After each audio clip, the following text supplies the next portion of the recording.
இப்போ பார்த்தீங்கன்னா நாம் அடுத்த ஒரு இதை பார்க்க போவோம். ஒரு மீன் செத்து கிடக்குது. இங்கே பார்த்தீங்கன்னா போட் இதை எடுத்து பையனுக்கு சுற்றுறானுங்க. இதில் வந்து 2 பேர் போகலாம். ஒருத்தர் ஓட்ட, ஒருத்தர் பின்னாடி உக்காந்துருக்கலாம்.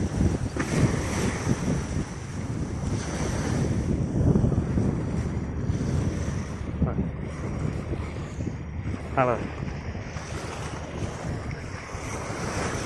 நிறைய பேர் சுற்றிக்கிட்டு இருந்தாங்க. இப்போ பார்த்தீங்கன்னா உங்களுக்கு வந்து 2 பேர் தான் இருக்காங்க.